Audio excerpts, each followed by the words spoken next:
যদি বলা হয় বাংলাদেশের প্রথম সুপারস্টার কিন্তু আশরাফুল ভাই।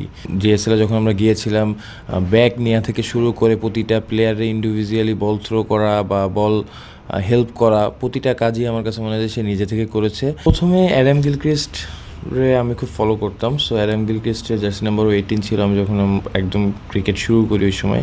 সো ওইখান থেকেই আসলে প্রথম মাথায় এই জিনিসটা আসে। কায়েল মার্কসের সাথে কিন্তু কায়েল মার্কসকে নেওয়ার আগে, অনেক আগে থেকে আসলে প্রথম বছর যখন বিপিএল খেলতে আসলো তার আগে থেকেই কিন্তু আমাদের সাথে কথা হচ্ছিল। আশরাফুল ভাই যদি বলতে শুরু হয়, আশরাফুল ভাইয়ের কোচিং শুরু হয়েছিল কিন্তু আমার কাছে মনে হয় জিএসএল থেকে।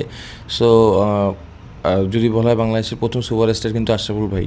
তো সেই ক্ষেত্রে সে যখন প্রথম কোচিংয়ে আসছে আমাদের জিএসএলে, যেবার আমরা চ্যাম্পিয়ন হলাম, মিকি আক্তার কোচ ছিল, আশরাফুল ভাই অ্যাসিস্ট্যান্ট কোচ ছিল।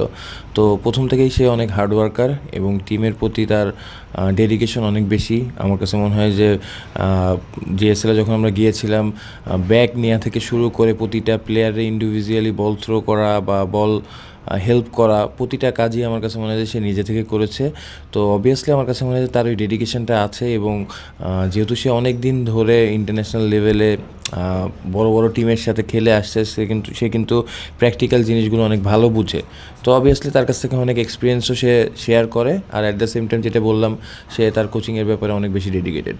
ন্যাশনাল টিমে খেলার পরেও আসলে বিপিএল সবার একটা এক্সাইটমেন্ট থাকে, একটা লক্ষ্য থাকে। রংপুরে এটা সবসময় যেরকম দল করে চ্যাম্পিয়ন হওয়ার জন্যই করে, কিন্তু আনফর্চুনেটলি লাস্ট কয়েকবার শক্তিশালী দল করার পরে আসলে আমরা দেখেছি যে সেমিফাইনাল বা ফাইনাল পর্যন্ত গিয়ে হয়তো রংপুরে এটা ডেলিভার করতে পারে না। এবার দলটা কেমন হয়েছে এবং আপনার প্রত্যাশা কী? না, অবশ্যই দেখেন, সবসময় রংপুর রাইডার্স খুব ভালো টিম করে এবং ফাইনাল খেলার জন্যই, ফাইনাল খেলার লক্ষ্যেই আসলে টিমটা গড়া হয়। টু বি অনেস্ট, এই বছর টিমটা আলহামদুলিল্লাহ সব দিক থেকে অনেক বেশি balance. But at the same time আমার কাছে মনে হয় যে বিপিএলে অন্য যে টিমগুলো রয়েছে এগুলোও খুব ভালো ব্যালেন্স টিম। বাট মাঠে যারা আসলে ভালো খেলবে তাদের উপরেই আসলে ফুল ফোকাসটা থাকবে এবং অ্যাট দ্য সেম টাইম আমার কাছে মনে হয় যে ইনশাল্লাহ আমরা যদি আমাদের সেরাটা দিতে পারি তাহলে অবশ্যই ফাইনাল খেলবো। লিটন দাস আছেন আপনার টিমে এবং মাহমুদুল্লাহ রিয়াদও আছেন।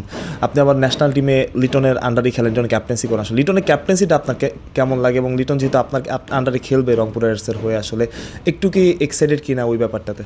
না, অবভিয়াসলি আমার কাছে মনে হয় যে যেটা বললাম যে আমাদের খুব ভালো একটা টিম হয়েছে। যদি আপনি টপ অর্ডার থেকে দেখেন, নিচের লোয়ার অর্ডার বা বোলিং সাইড, সো ওভারঅল আমার কাছে মনে হয় যে এক্সাইটমেন্ট অবশ্যই থাকবে। At the same time Liton আছে, রিয়াদ ভাই আছে, তহিদ হৃদয় আছে, মুস্তাফিজ আছে। সো আমার কাছে মনে হয় যে টিম কম্বিনেশনটা অনেক ইম্পর্টেন্ট এবং যেহেতু লং টুর্নামেন্ট থাকবে বিপিএলে, আমার কাছে মনে হয় যে অ্যাজ এ টিম হিসেবে খেলাটা খুব ইম্পর্টেন্ট হবে।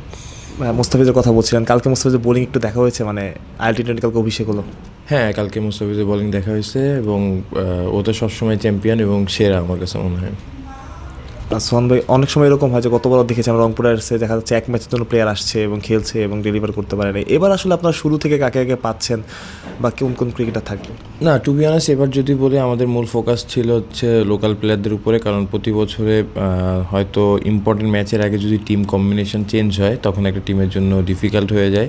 তো সেই ক্ষেত্রে এবার আসলে ফরেনার যারা আছে ম্যাক্সিমাম ট্রাই করবে টিম ম্যানেজমেন্ট থেকেও যাতে ফুল সিজন অ্যাভেলেবেল থাকে এবং অ্যাট দ্য সেম টাইম আমার কাছে মনে হয় যে যেহেতু লোকালদের দিকে ফোকাস বেশি ছিল, তো সেদিক থেকে আমার কাছে মনে হয় যে আপনার টিম কম্বিনেশন করাটাও ইজি হবে এবং ফুল ফোকাসটা লোকালের সাথে আমরা আমাদের ভালো কিছু কোয়ালিটির বিদেশি প্লেয়ার আছে। সো কম্বিনেশনটা আসলে যত তাড়াতাড়ি আমরা করে উঠতে পারবো মানে পুরো টুর্নামেন্টের জন্য, আসলে ওইটাই আসলে আমাদের মেইন লক্ষ্য এবং আমার কাছে মনে হয় যে আমাদের কম্বিনেশন এবং অ্যাজ এ টিম হিসেবে যদি খেলতে পারি তাহলে ভালো কিছুই হবে ইনশাল্লাহ।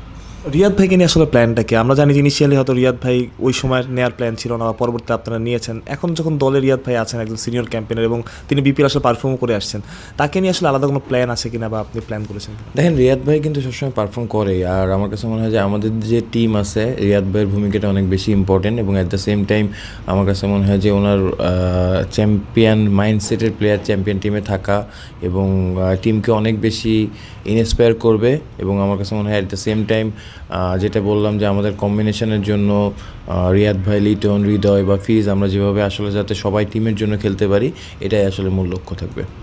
দলে অন্তর্ভুক্ত বা রিয়াদ ভাইয়ের সাথে কোনো কথাবার্তা হয়েছে কিনা আপনার এই ব্যাপারে? হ্যাঁ, রিয়াদ ভাইয়ের সাথে আমার প্রায় কথা হয় এবং শুধু দলে অন্তর্ভুক্ত হওয়ার পরে না, আগে পরে সবসময় কথা হয়। কাইল মায়ার্স এবার আপনাদের টিমে খেলবে সব কিছু ঠিকঠাক থাকলে, এবং আপনাদের সাথেও গ্লোবাল সুপার লিগও খেলেছে। আপনি কাইল মায়ার্স একবার 30 রান নিয়েছিলেন, তারপর এটা নিয়ে কোনো কথাবার্তা হয়েছে কিনা মায়ার্সের সাথে, যে মায়ার্স বলেছে কিনা কিছু?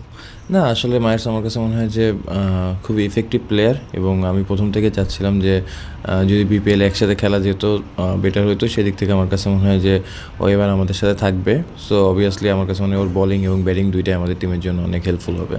ওই 30 রানের পর কোনো রকম কথাবার্তা হয়েছে কিনা, মায়ার্স কিছু বলেছে কিনা? আপনাদের গ্লোবাল সুপার লিগ একসাথে খেলেন একই দল? না, ওইটা নিয়ে আর কথা হয় নাই, জাস্ট নর্মালি ওটা নিয়ে আর কথা হয় নাই। কখনো দেখি যে আপনার জার্সি নাম্বার 18, কখনো আবার 81 নিয়ে খেলেন, এই বিষয়টা যদি ক্লিয়ার করতেন। যে না, আমার জার্সি নাম্বার সবসময় 18, এবং 18 নিয়েই খেলবো ইনশাল্লাহ। একটা টেস্ট সিরিজ যেমন 81-তে খেলছিলেন আমার যতটুকু মনে করতে পারি। হ্যাঁ, একটা আপনার অ্যাক্টিভিটি সিরিজ একটু চেঞ্জ হয়েছিল, ওইটা আসলে নর্মালি ওইরকম কোনো রিজন নাই, but normally 18 number jersey. 18 number jersey নেওয়ার পেছনে কারণটা কি, যে উইকেট কিপার বলেই কি? প্রথমে অ্যাডাম গিলক্রিস্ট রে আমি খুব ফলো করতাম। সো অ্যাডাম গিলক্রিস্টের জার্সি নাম্বার 18 ছিল আমি যখন একদম ক্রিকেট শুরু করি ওই সময়। সো ওইখান থেকেই আসলে প্রথম মাথায় এই জিনিসটা আসে। অনেক সময় দেখা যাচ্ছে যে আপনি ঘরোয়া ক্রিকেটে পারফর্ম করতেছেন, লাস্ট বিপিএল আপনার খুবই ভালো গেছে, এবং একটা মানে আনবিলিভেবল ম্যাচ আপনি ওইখান থেকে জিতেছেন সিলেটে। তারপর অনেক সময় এরকম হয় যে আপনি পারফর্ম করতেছেন, তবুও যখন ন্যাশনাল টিমে আসতেছেন আপনাকে নিয়ে সমালোচনা হচ্ছে বা আপনাকে নিয়ে কথাবার্তা হচ্ছে, এটা কি আসলে কোনোভাবে ডিমোটিভেট করে কিনা আপনাকে? দেখেন, ন্যাশনাল টিম বা আমরা যে অর্ডারে দেখেন, আপনার কিন্তু ক্রিকেট একটা টিম, অবশ্যই টিম গেম, বাট আপনার 2-3টা সেক্টর থাকে। টপ অর্ডার দেখেন একরকম থাকে, মিডিল অর্ডার বা ফিনিশিং রোল একরকম থাকে। সো সবারই রোল কিন্তু ডিফারেন্ট। সো আমি যে জায়গায় ব্যাটিং করি আসলে, অবভিয়াসলি যদি আয়ারল্যান্ডের সাথেও শেষ ম্যাচটা শেষ করা উচিত ছিল, যেহেতু একটাই সুযোগ পেয়েছিলাম আয়ারল্যান্ডের সাথে, ওই ম্যাচটা শেষ করলে হয়তো আরও বেশি ভালো হতো আমার জন্য। তো ওই জায়গায় নিজেকে নিয়ে কাজ করছি। অ্যাট দ্য সেম টাইম আমার কাছে মনে হয় যে যেই জায়গায় আমি ব্যাটিং করি এই জায়গায় আসলে প্রতিদিন একই রকম রেজাল্ট পাওয়াটা ডিফিকাল্ট। অবভিয়াসলি যদি টিমের জন্য যতটুকু ইম্প্যাক্ট ফেলা লাগবে এবং যে জায়গায় ব্যাটিং করতেছি টিম অনুযায়ী ওই সিচুয়েশন অনুযায়ী ব্যাটিং করাটা important. At the same time আপনি দেখবেন যে ওই জায়গায় 4-5 জনের একটা আমরা টিম বা ব্যাটসম্যান থাকে, ওইখান থেকে হয়তো 4 জনই কিন্তু আপনার ক্লিক করবে না। সো 2 জন বা 3 জন বা 1 জন যার যখন লাগে টিমের জন্য আসলে আলটিমেটলি যে কন্ট্রিবিউট করতে পারবে এবং উইনিং কন্ট্রিবিউট করতে পারবে, আমার কাছে মনে হয় ওইটাই আসলে মেন লক্ষ্য। এবং অ্যাট দ্য সেম টাইম আমার জায়গা থেকেও আমার কাছে মনে হয় যে নিজেকে ইমপ্রুভ করার আরও অনেক জায়গা আছে, এবং অ্যাট দ্য সেম টাইম নিজের সেরাটা সবসময় দেওয়ার চেষ্টা করি। তো রংপুর নিয়ে যে পুরোপুরি ব্যালেন্সড একটা সাইড হয়েছে, কি মনে হয় আসলে, মানে প্রতিবার তো চ্যাম্পিয়নই লক্ষ্য থাকে আসলে, আপনাদের গতবার কি একটা ঘাটতি ছিল, এবার আছে, মানে এইবার কেন এই দলটা একটু আলাদা, একটু বলতে?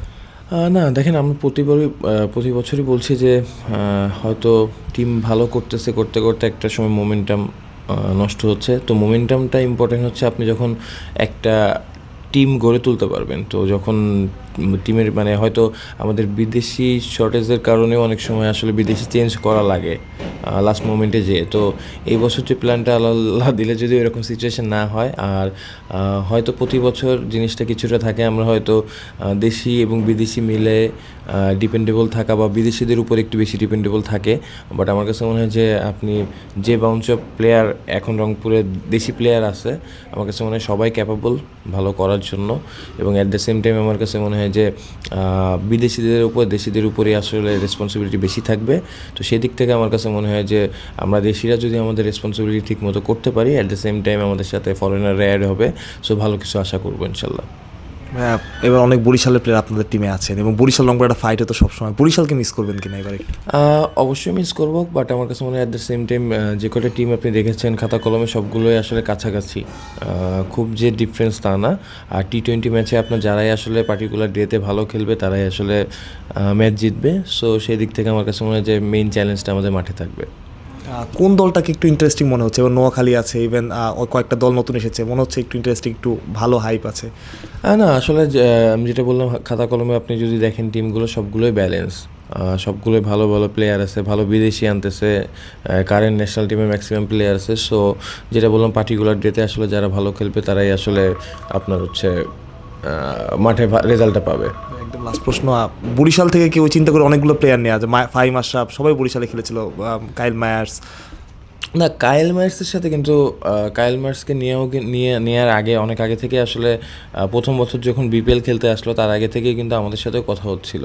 তো পরে সে বরিশালে জয়েন করেছে, অবশ্যই বরিশালের হয়ে ভালো খেলেছে, but at the same time যখন এই বছর বরিশাল থাকা অবস্থায় যখন জিএসএল খেলেছে তখনও আমরা আসলে ওরে নেওয়ার জন্য অনেক বেশি ইন্টারেস্টেড ছিলাম।